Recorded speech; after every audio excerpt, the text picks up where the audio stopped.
So this is 8.2 health consultations. This video is going to be client 1, Anthony Oyer. So some context. Make sure to watch the client 1 consultation video. I posted this as well. So that's where I went through and I did the consultation with the client. So for the consultation, I created a lifestyle and health questionnaire, combining all kinds of different questions about their lifestyle, about their medical history, and about their physical activity. I used the same questionnaire to help with my consultation with both client 1 and client 2, to help me understand their health and lifestyle choices. So this questionnaire will be attached to the submission.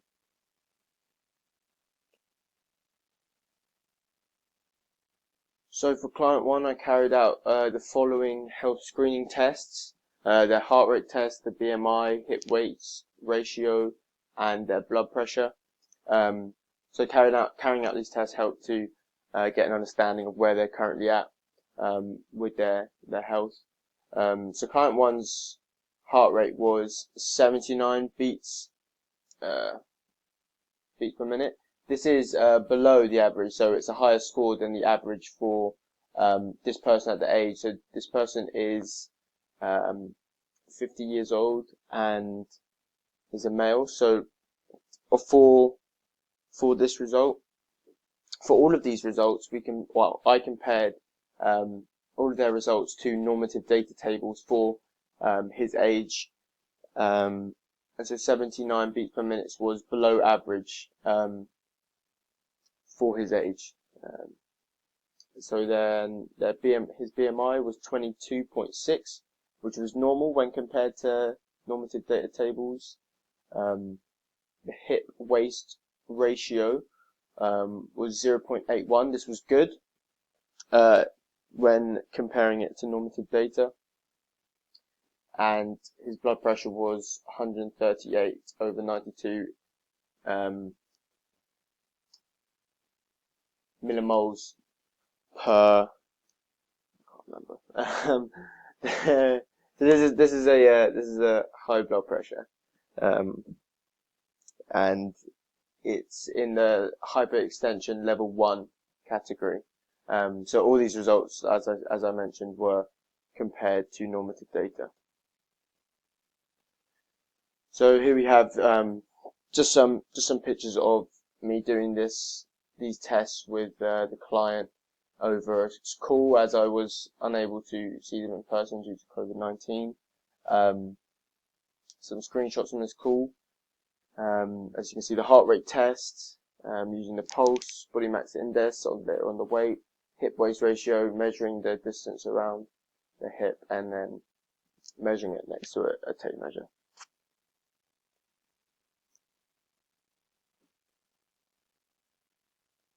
So then evaluating these results is important. So for the resting heart rate, which was 79 beats per minute, the result was below average, as we mentioned, but this does not require them to seek any medical attention. So in a way, that's a strength. They do not need to go and see anyone about that. However, this can be improved. It was below average for their age, as we said. We could look to improve that in the future by exercising and targeting the cardiovascular system, and try and get that to an average or a good score when compared to normative data for that age. So then onto the blood pressure. Again, a strength of this is that their result means that they do not have to seek medical attention. However, their blood pressure was high at hyperextension level 1. And this could be due to levels of stress, which we will look to improve, and we will also talk about in the next slide about how the levels of stress can cause these kind of things. And we'd want to look to improve this to go down a level on the hyperextension level, and get it to a normal result when compared to others. So their BMI was 22.6, which when compared to normative data was good when compared to normative data and at a normal level. But however, despite being at a normal level, the client expressed a goal to me of dropping more weight and being able to fluctuate between two lower weights. So he talked to me in stone. He's 12 stone 8, and he's expressed a goal of wanting to be able to fluctuate between 11.7 and 12 stone. So that means dropping 8 pounds. But yeah, that's something that we'd look to improve by dropping this. So then the waist to hip ratio, the result was 0.81, which came up as good when compared to the normative data. And there's not really too much we'd look to improve from this. This is a very good score, which reflects that the hip to waist ratio is healthy. So then moving on from the tests and evaluating their different lifestyle and their health. So for their physical activity, their strengths, I mean, they do 2 hours of running already, which is great. And this is sub-maximal running, but it's still a strength as it's over the weekly average that scientists say you should do. As well as this, they also do an hour walk a day. So they're constantly going out and getting exercise. And also they get happiness from doing this. They express that they enjoy this running, and they also enjoy doing these walks and getting out and seeing the nature. So that's a big strength of their physical activity. However, their occupation, their work, they work from home, and it requires them to sit at a desk working for 6 hours a day. So there's a lot of sedentary hours of the day where they're not being as active, which could be an area for improvement when it comes to their physical activity. So moving on to their nutrition. The client has followed a keto diet for 6 months. This involves low carbs, low fat, and has an overall well-balanced diet. He expressed that he's happy with the way he eats and his habits, and that he feels he has enough fuel to do what he wants to do. But areas for improvement, just that if we were to up the amount of exercise that he would be doing, we may want to add a few more carbs in order to keep that fuel there so he can keep exercising. So strengths of their lifestyle, they have never smoked before, and they drink little alcohol. He said 2 units a week, which is about a pint of beer a week. So that's a very big strength of their lifestyle. Not smoking means they have healthy lungs and little alcohol, so not affecting them much. However, areas for improvement, they get about 6 hours of sleep, and typically scientists say you should get about 7 to 9 hours of sleep a night. An adult should get 7 to 9 hours of sleep at night to be healthy. So we could look to improve that to up those hours. Also, he expressed that he has high levels of stress, about 8 out of 10 he said, and we'd look to implement more things in his life that would help decrease this stress in order going forward. But yeah, that would be an area for improvement. And their physical health, a big strength is that they've not previously been diagnosed with any illnesses, which is great. However,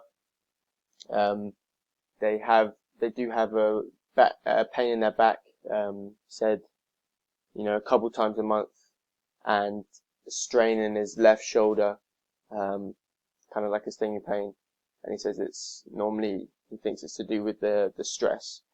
So again, we'd look to implement more things to help relieve the stress and therefore help relieve this kind of pain. So lastly then, at the end of the consultation, I asked each client what goals, what they're looking to get out of this consultation. And client one expressed to me that he'd like to lose fat, as we mentioned before, losing weight, going down to 11.7, but also build their upper body strength, as well as run more and keep their fitness level up. And these are all three of these goals are very strong, I think. And if they can be reached, help reduce their stress and increase their happiness, as they're doing things that help relieve the stress and build up their happiness. As in the consultation, though, these things is what they said makes them happy, like running, he said, then outside spaces makes them happy. So that would be all very strong goals. So lastly, looking at what I would recommend for client one to help improve his health and his lifestyle. So currently he's doing 2 hours of running a week, which is great. But I would recommend to increase this to 3 hours a week. Maybe using some of the time they would usually go for a walk. As he said, he does an hour a day, using some of this time to do more running instead. They express that they like seeing the outside and the scenery, so hopefully running more in a week would help them to relieve their overall stress level, and also help maybe relieve some of these pains in terms of them being stress related. And also then help him reach his own goal of running more and running more often. So as well as this, for running, I would recommend the client to set a target. So for example, enroll themselves in a 10 kilometer fun run. And use this as like a mode of measuring their running ability. Recording their time and their distance in their practice runs leading up to the event. Would be a massive, confidence boost. They can see, and a big sense of achievement, seeing their improvements, which should release endorphins, make them feel a lot more happy and a lot more positive during their life and their running, happy about their running and feel positive about that. And this also increase in running and while they're preparing for the 10 kilometers should help see improvements in their resting heart rate and their blood pressure measurements, as we said that they were below the average and at high blood pressure. So these running should help improve those rates. And I would suggest that after the 10 kilometer event, he tests himself again, or I come back and do those tests again, and we compare the measurements. And I think there would be a really good difference. So then after completing the event, or maybe at some points leading up, the client to begin with some weight training to help build their upper body strength, but also while they're still doing their running as well in a week. So to start with, I would recommend with two 40-minute workouts a week, which could be progressed to 3 workouts a week when the client is ready and gets used to this type of training. So this would also help them reach their goal of building their upper body strength, and while they're also still running and keeping fit. They could use some of the hours that they go for a walk for a workout instead at home, or going to the gym if it wasn't for COVID. So yeah, I think that would be really good. One thing is that they may have to change their diet to keep up with the amount of training that they're doing.